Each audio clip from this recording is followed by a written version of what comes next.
Welcome to the Deep Dive. We're the show that takes complex stuff and, well, hopefully makes it useful knowledge for you. Yeah, distilled insights. Exactly.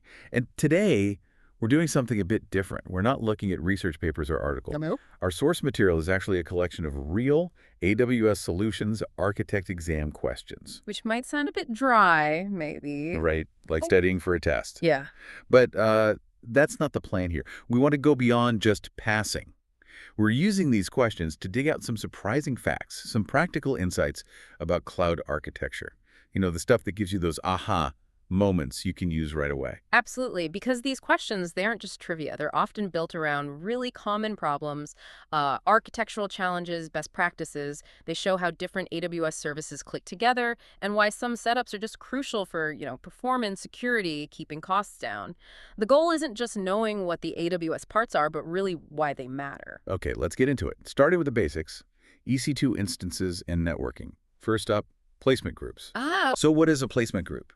Essentially, it's a way to group instances together, but strictly within a single availability zone. And here's the interesting bit, the reason you do it. Super low network latency between those instances and really high throughput. We're talking 10 gig network speeds for some instance types, like the C4.8 large. And that single AZ thing, that's the key trade-off, isn't it? You sacrifice that cross-AZ resilience. You do. But you gain incredible speed within that zone. So if you've got some tightly coupled application, maybe high-performance computing or something, where instances need to chat constantly with minimal delay, placement groups are your friend. Good point. And speaking of fundamentals, let's touch on billing real quick. It's simple but important. Yeah. You only get billed for EC2 instances while they're actually running. Right. Seems obvious, but stopping instances you don't need, that's a huge cost saver, especially dev test stuff. Definitely an easy win people miss sometimes. Okay, how about static public IPs? We've got elastic IPs or EIPs. Yep, the static IPs for your EC2 instances. That makes sure the public IP address doesn't change, even if you stop and start the instance.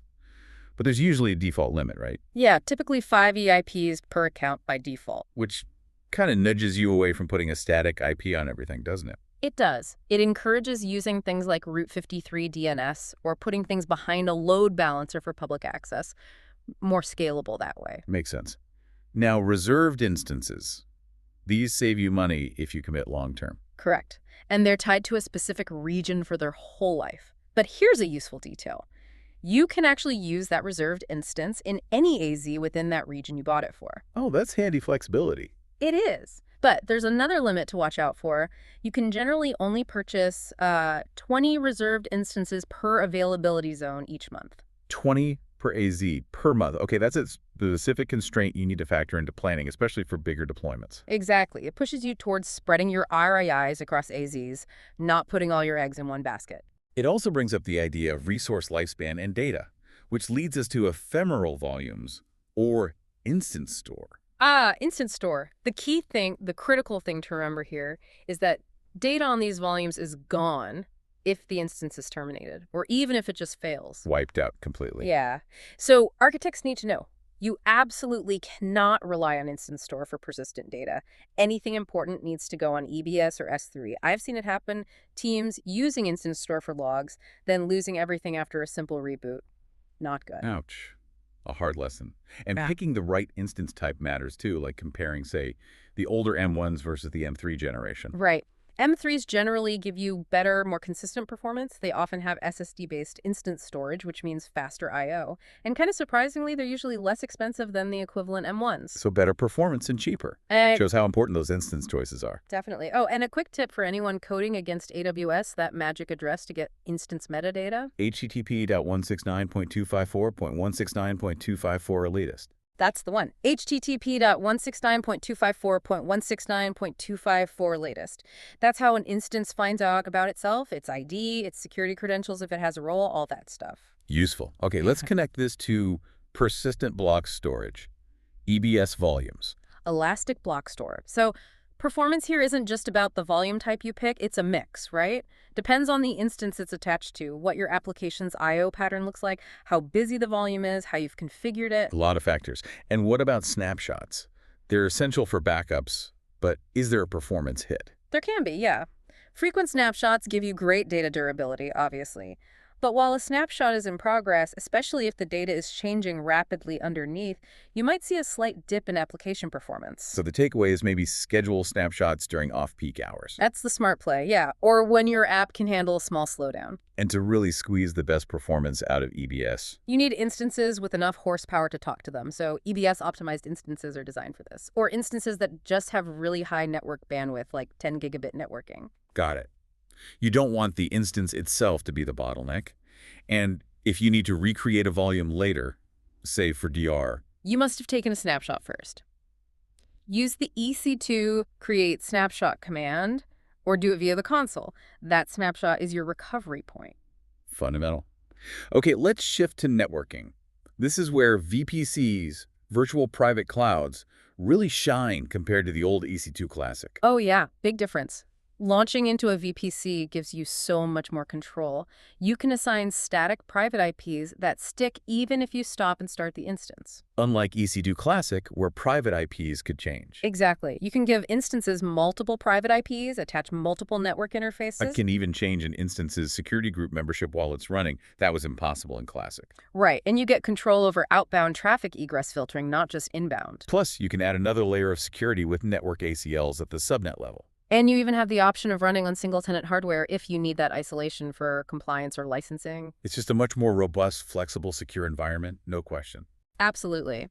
Now, thinking about VPC structure, a VPC can stretch across multiple availability zones. But each individual subnet has to live entirely within a single AZ. Correct. That design forces you to think about high availability from the start. You need subnets in different AZs. Okay, what if you have multiple VPCs? How do they talk to each other privately? That's VPC peering. It creates a network connection between two VPCs. It lets them route traffic using private IP addresses, almost like they're on the same network. But the catch is, it only works within a single AWS region. You can't peer VPCs across regions. Right, important limitation.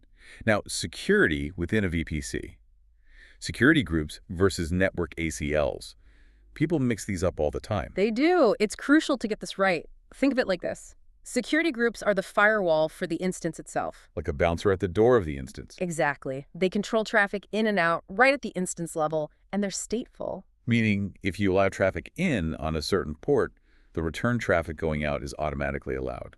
You don't need a separate outbound rule for the response. Precisely. And they only support allow rules. No deny rules in security groups. Changes are immediate, too. Every instance needs at least one. Okay, so what about network ACLs? Or NACLs? NACLs are the firewall for the subnet. They control traffic entering or leaving the entire subnet.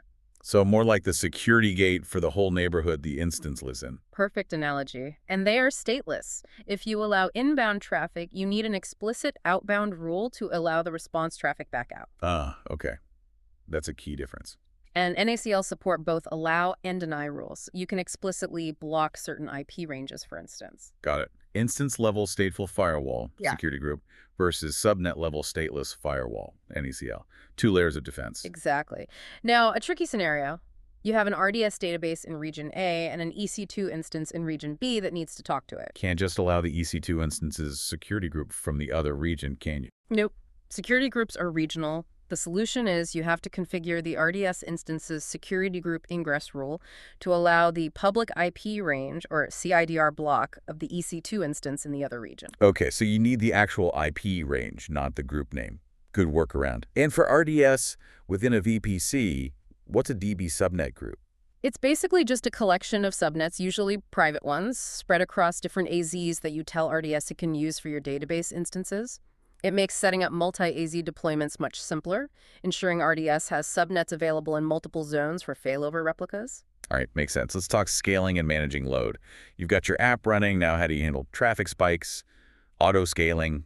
The magic of elasticity. If you want to know when auto-scaling launches or terminates an instance, maybe for logging or triggering another process, how do you get notified? Easy. You can configure your auto-scaling group to send notifications using Amazon SNS, the simple notification service. You can subscribe an email address, an SQSQ, a Lambda function, whatever you need. Yep. And what about resilience? Say you set your auto-scaling group to have a minimum size of one instance. What happens if that one instance dies? Autoscaling just steps in and launches a new one automatically to replace it, right? Exactly. It maintains that minimum desired capacity for you, keeps your application available. And setting up autoscaling can be pretty simple too, can't it? You can even create a group from an existing instance. You can. And if you do that, auto-scaling is smart enough to automatically create a launch configuration for you based on that instance's settings, its AMI, instance type, security groups, etc. Nice. Save some setup steps. Okay, moving on to distributing traffic. Elastic load balancing, or ELB. Crucial for scalability and availability. How flexible is it with availability zones? Can you add more AZs after you've created the load pool? Absolutely. You can add more AZs to an existing ELB anytime, either through the console or CLI, or even easier, just launch new instances in a new AZ and register them with the ELB. It'll start sending traffic there automatically. Very flexible. Now, what about when an instance needs to be taken out of service? Maybe it's unhealthy or you're deploying new code. You don't want to just cut off existing user connections abruptly. Right, that's where connection draining comes in. It's a really important feature. When an instance is being deregistered or fails health checks, ELB stops sending new requests to it. But, and this is key, it allows any existing in-flight requests to complete gracefully up to a certain timeout period. So users who are already connected don't get errors. How long does it wait? It's configurable. The default is 300 seconds, which is 5 minutes. But you can set it anywhere up to 3,600 seconds, which is a full hour. Good to know. And how do back-end instances know the original client's IP address? The load balancer sits in the middle. The ELB adds an HTTP header called x_forwarded_for. That header contains the original client's IP address. If there were other proxies involved, it might contain a list of IPs, with the client IP usually being the first one. The ELB's own IP is often in there too. Okay, so your application needs to look at that header if it needs the real client IP for logging or logic. Exactly. Now, a slightly more advanced topic, HTTPS client certificate authentication. If your app needs clients to present a certificate. Like for mutual TLS authentication. Precisely. You have a couple of main ways to handle this resiliently with ELB. One option is to configure the ELB with TCP listeners on port 443.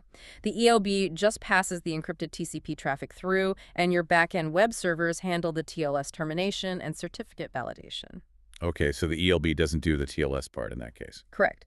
The other main option is to configure your web servers with elastic IPs directly, bypass the ELB for this traffic, and put those EIPs into a Route 53 record set with health checks. Route 53 then directs traffic to healthy instances. Interesting. Different trade-offs there in terms of where TLS terminates and how load is distributed. Yep. Depends on your specific needs. All right, let's talk DNS and routing with Route 53. What exactly is a hosted zone? Think of it simply as a container for all the DNS records for your domain, like your website, example.com. It's that collection of resource record sets, as AWS calls them, managed by Route 53. Got it. The zone file, essentially. Now, Route 53 gets really powerful for global applications, doesn't it? How does it handle routing users across different regions? This is where it gets cool. You can use latency-based routing. Route 53 intelligently figures out which AWS region will give the user requesting your site the lowest latency, the fastest response time, and sends them there. Automatically directs them to the closest or fastest region. Nice. And then within that region, you can use weighted resource record sets. This lets you distribute traffic across multiple instances or endpoints based on percentages you define. So maybe you send 70% of traffic to one group of servers and 30% to another, perhaps for canary testing or just balancing load. Wow. So latency routing gets them to the right region. Weighted routing spreads the load within the region. That's a powerful combo for global apps. It really is. Gives you fine-grained control over global traffic flow. Okay, let's switch gears to data storage and analytics. For persistent storage, besides EVS, the other major player is S3, right? Amazon S3, simple storage service. Yes, definitely a go-to for durable object storage, especially for data that needs to outlive any single EC2 instance. And securing data in S3 is critical. What are the main ways to control access? There are multiple layers, which is good. You've got IAM policies that control what users or roles can do. You've got bucket policies, which apply rules to the entire bucket. You have access control lists, ACLs for finer-grained object control, though bucket policies are generally preferred now. And there's also query string authentication for temporary access. Right, presigned URLs. So lots of tools. Understanding how they work together is key to locking down your S3 data properly. And performance-wise, where should you ideally store your S3 data relative to your application? For the best performance and lowest cost, you want your S3 bucket to be in the same AWS region as the EC2 instances or other services accessing it. Avoids those cross-region data transfer costs and latency. Exactly. Even if your end users are elsewhere, if your app servers are in, say, USIS 1, keep the data they frequently access in an S3 bucket in USIS 1 too. Good rule of thumb. Now, for long-term archiving, there's Amazon Glacier. What's a key security feature there? A big one is that all data stored in Glacier is automatically encrypted at rest, using server-side encryption with AES 256. So encryption is on by default. You don't have to configure anything extra for that baseline protection. Correct. It's built in. Now, speaking of getting data into places like Glacier, what about AWS Import-Export, that service for shipping physical disks? Yeah, for huge data sets. What are its limitations? It's great for importing data to S3, EBS, and Glacier. And you can export data from S3, but and this catches people out. You cannot use AWS Import-Export to export data from Amazon EBS or from Amazon Glacier. Ah, okay. So primarily an ingest tool or an S3 export tool, not for getting bulk data out of EBS or Glacier archives. Exactly. Good to know its boundaries. Let's move to data warehousing with Amazon Redshift. Why would someone choose Redshift over, say, running a database on EC2? Redshift is purpose-built for large-scale data analysis and business intelligence. It's a fully managed, petabyte-scale data warehouse. The big advantages: it's incredibly fast, especially as your data grows and queries get complex. Performance at scale. Right. It also separates your analytical workloads from your transactional OLTP databases, so your reporting doesn't slow down your main application. It uses standard SQL, so your existing BI tools likely work fine. And crucially, AWS handles all the administrative heavy lifting, patching, backup, scaling. You don't manage the underlying infrastructure. Takes away that operational burden. And cost-wise? It's designed to be cost-effective. You can start pretty small, like $0.25 an hour, and it scales up. Per terabyte per year, it's often much cheaper than traditional solutions. What's the magic behind its speed for analytics? A key part of it is columnar storage. Unlike traditional row-based databases, Redshift stores data column by column. How does that help? Well, analytical queries often only need to read a few columns from a wide table, like sum of sales or average customer age. With columnar storage, Redshift only needs to read the data for those specific columns from disk, dramatically reducing the amount of I/O needed. So it reads much less data for typical analytical queries. Clever. Very much so. Now, shifting to NoSQL with Amazon DynamoDB, can you use IAM to control access? Yes, absolutely. IAM integrates tightly with DynamoDB. You can create policies that grant very specific permissions: read, write, update, delete on specific tables, items, even down to specific attributes within items. Fine-grained control. Definitely. And here's a really important use case, especially for mobile apps. Say your app needs to store user preferences, maybe 50 KB per user, and you have millions of users. DynamoDB sounds like a good fit, scalable, managed. Exactly. But how do you let the mobile app talk to DynamoDB securely without embedding AWS credentials in the app? That's a huge no-no. Right. That's where Web Identity Federation comes in. Precisely. You use something like Amazon Cognito, which integrates with public identity providers, Google, Facebook, log in with Amazon. The user logs into your app using their Google account, for example. Cognito gives the app temporary, limited privilege AWS credentials via the Security Token Service, SDS. And then the app uses those temporary credentials, combined with DynamoDB's fine-grained access control, to directly read or write only that specific user's preference data in the DynamoDB table. So the app talks directly to DynamoDB, but securely without ever having long-term AWS keys embedded in it. It's a really elegant and secure pattern for mobile backends. Definitely. Now, for speeding up web apps, caching is key. Amazon Elasticache. Like the managed in-memory caching service. Memcached or Redis. What are the core benefits? Why use it? Primarily performance. Retrieving data from fast, in-memory Elasticache is way quicker than hitting a slower, disk-based database every time. Reduces latency for users. Big time. It also reduces the load on your back-end databases, which can lower your database costs and help your whole application scale more easily. Makes sense. Now, Memcached itself doesn't replicate data across nodes. So how do you make a Memcached Elasticache setup highly available? Yeah, that's a good point. If a Memcached node fails, that cache state is just gone. For HA, the standard approach is to deploy 2 separate Memcached Elasticache clusters and put them in different availability zones. 2 independent clusters and different AZs. Right. Your application logic then needs to handle writing to both and reading from whichever is available, or falling back to the database if both cache clusters happen to be down, which is unlikely if they're in different AZs. Okay, so HA for Memcache involves managing multiple clusters at the application level. Pretty much. Redis, the other Elasticache engine, has more built-in replication and failover features, making HA a bit simpler there. Good distinction. Finally, for big data processing, Amazon EMR, Elastic MapReduce. This is AWS's managed Hadoop framework. Right. Based on Apache Hadoop, using the MapReduce model for distributed data processing, how do you monitor what's going on in your EMR cluster? You've got a few tools. There are the built-in Hadoop web interfaces accessible on the master node. Standard Hadoop monitoring. Yep. Then you have CloudWatch metrics, which capture key performance indicators for the cluster.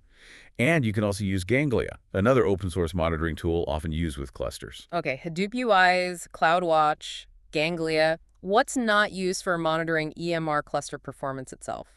Amazon Kinesis. Kinesis is all about real-time data streaming, getting data into or out of processing systems. It doesn't monitor the health or performance of the EMR compute cluster itself. Got it. Kinesis is for the data flow, not the cluster state. Exactly. All right, let's dive into advanced security and identity, starting with IAM best practices. This is critical stuff. First big one. Why does AWS practically beg you to delete your root account access keys? Because those keys grant absolute, unrestricted access to everything in your account.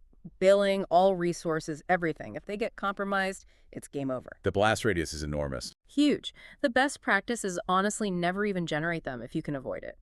Use the root user only for tasks that absolutely require it, like changing account settings. And use IAM users with specific, limited permissions for everything else day to day. Don't use the keys. Use IAM users and roles. Got it. What about managing multiple accounts, like dev, test, prod? How do you let, say, a tester in the test account access resources in the dev account? You use IAM roles with cross-account access. You create a role in the account you want to access, dev, and grant permissions to that role. Then you allow users or roles in the other account, test, to assume that role. So the tester assumes the role in the dev account and gets temporary permissions there without needing a separate user account in dev. Exactly. Centralizes user management, improves security. Very powerful. And for EC2 instances needing to access other AWS services like S3, storing access keys on the instance itself is bad practice. Terrible practice. Huge security risk if the instance is compromised. The right way is to create an IAM role with the necessary permissions. For example, read from a specific S3 bucket and assign that role to the EC2 instance. How does that help? The instance then automatically gets temporary security credentials delivered via its metadata service. These credentials rotate automatically. The instance uses them to call AWS services. No long-term keys stored on the box. Much, much more secure. Now, besides policies attached to IAM users or roles, can you attach policies directly to resources sometimes? Yes, some services support resource-based policies. Amazon S3 is the classic example with bucket policies. But others support them too, like Amazon SNS topics, SQS queues, Glacier vaults, and even EBS snapshots. Speaking of EBS snapshots, how do you share one with another specific AWS account? You modify the snapshot's create volume permission attribute. You can grant specific AWS account IDs the permission to create volumes from your snapshot. Okay, explicit sharing control. Let's clarify again. IAM policies versus security groups for controlling EC2. Right. IAM policies define what actions an IAM user or role can perform on EC2 resources. Can they launch instances? Can they terminate specific instances? Can they modify instance types? It's about the API actions. Whereas security groups define network access to the instances. What ports are open?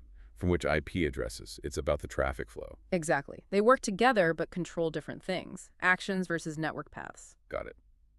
And a small but crucial detail when writing IAM policies are key names case sensitive. Like if you use a condition key OS, current time. Yes. Absolutely case sensitive. Get the casing wrong in your policy condition key and it simply won't work as expected. A common gotcha.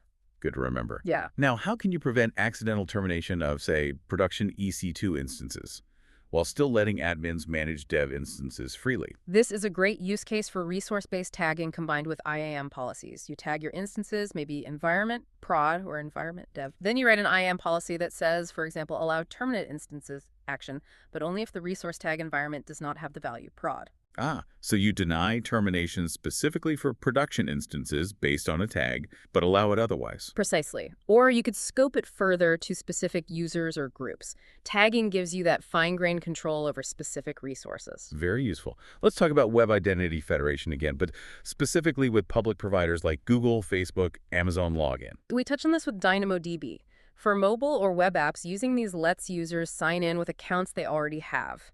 The key mechanism, often involving Amazon Cognito, is that the app trades the token from Google, Facebook, etc. for temporary AWS credentials from STS. And those temporary credentials grant limited access to AWS resources like S3 or DynamoDB, scoped to that user. Again, no embedded AWS keys. The secure way to do it. What about internal users? Say your Network Operations Center, NOC team, needs access to the AWS Management Console, but you manage identities on premises with something like Active Directory Federation Services, ADFS. You can set a federation for that too, using SAML 2.0.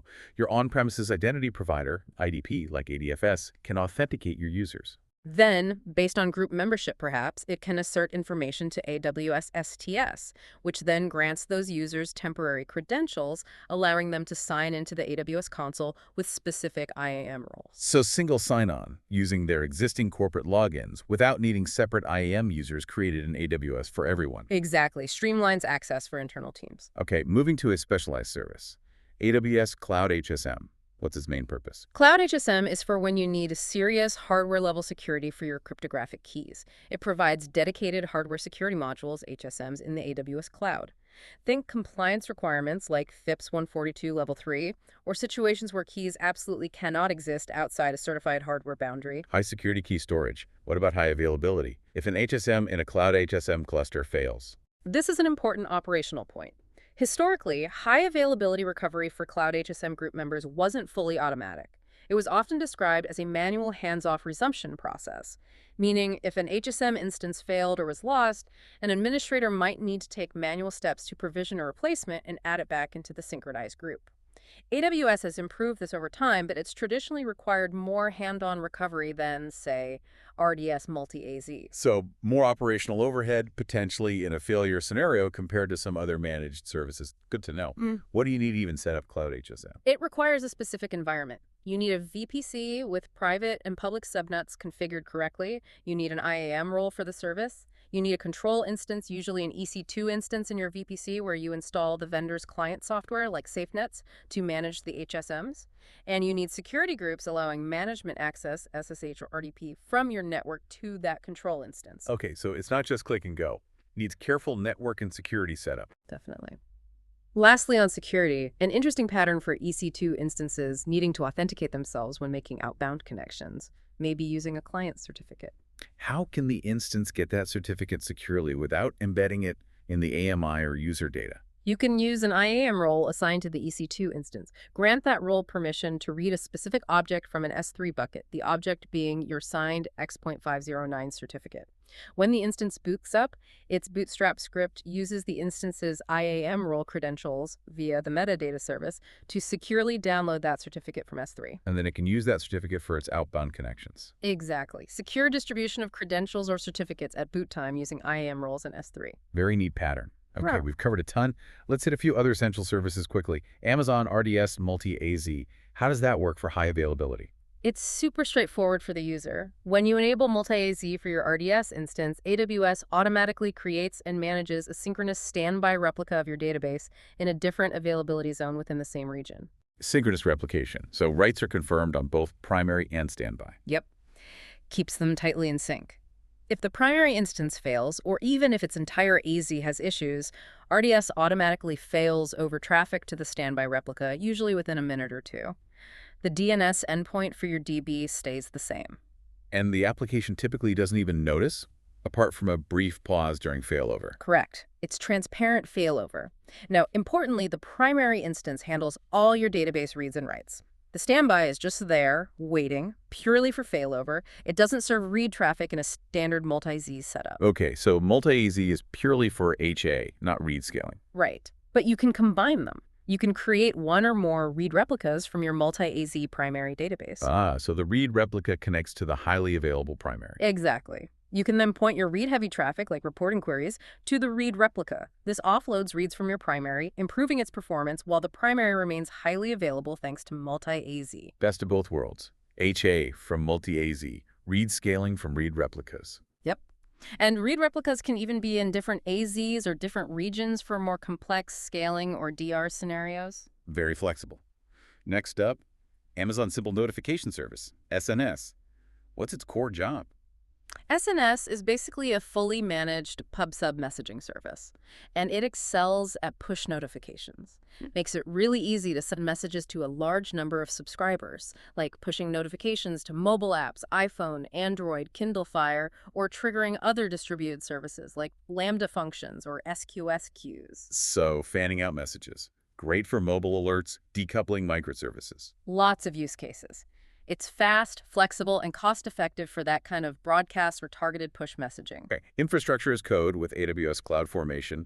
What happens if part of your stack fails to create? This is a critical safety feature. If any resource defined in your CloudFormation template fails to launch correctly, CloudFormation will automatically roll back all the changes it made for that stack update. It tries to return your infrastructure to the previous stable state, deleting any resources it partially created during the failed attempt. Prevents leaving you with a broken, half-deployed mess. Exactly. It aims for atomic deployments. Either it all succeeds or it rolls back cleanly. But be aware of billing. Even if it rolls back immediately, you still pay for the resources while they existed. Correct. You're charged for the AWS resources used for the time they were running, even if that was just for a few minutes before the rollback occurred. AWS charges for resource usage. CloudFormation itself is free. Good clarification. How about AWS Storage Gateway? What problem does that solve? Storage Gateway is all about bridging your on-premises IT environment with AWS Cloud Storage, primarily S3 and EBS.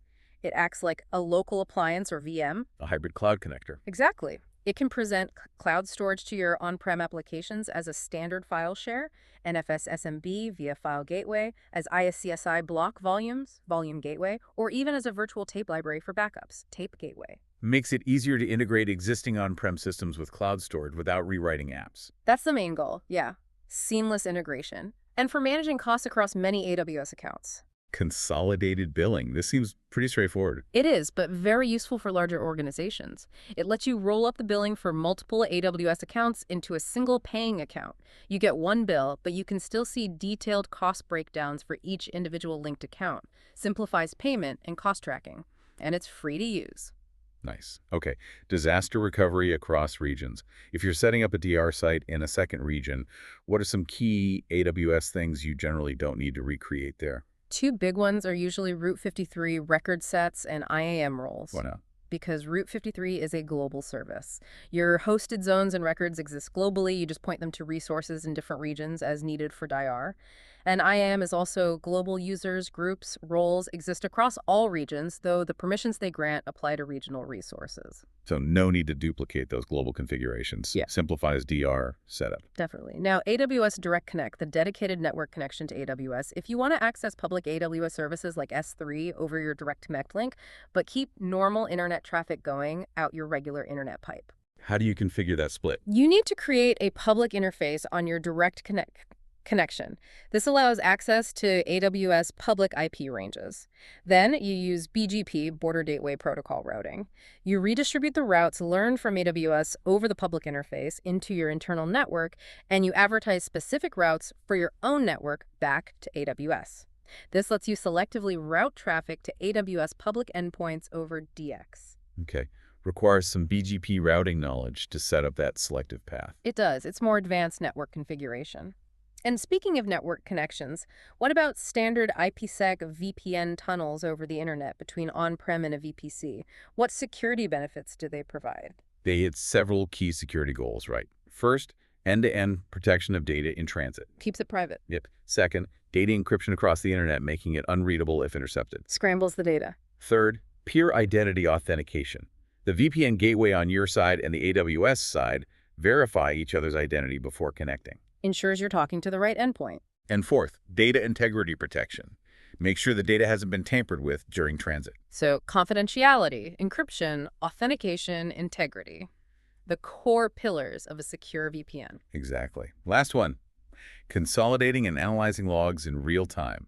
Lots of logs coming from everywhere, web servers, apps, security devices. Amazon Kinesis is a strong contender here. You can stream all those logs into a Kinesis data stream. And process them in real time. Yes, you can have applications like EC2 instances running custom code or managed services like Kinesis Data Analytics or Lambda, consuming that stream in real time to do analysis, generate alerts, or load into other systems. Plus, the data records in a Kinesis stream stick around for a bit, 24 hours by default, extendable up to 7 days. So you can replay or reanalyze recent data if needed. Exactly. Gives you that window for validation or reprocessing. Yeah. Very powerful for real-time log aggregation and analysis. Wow, okay. That was a whirlwind tour through a lot of AWS details, all sparked by looking at exam questions. It really shows how much practical knowledge is embedded in those questions, doesn't it? Absolutely. It's not just theory. Understanding these specific placement groups, connection draining, IAM roles, for instances, how multi-AZ really works, that's what lets you build truly solid, efficient, secure architectures on AWS.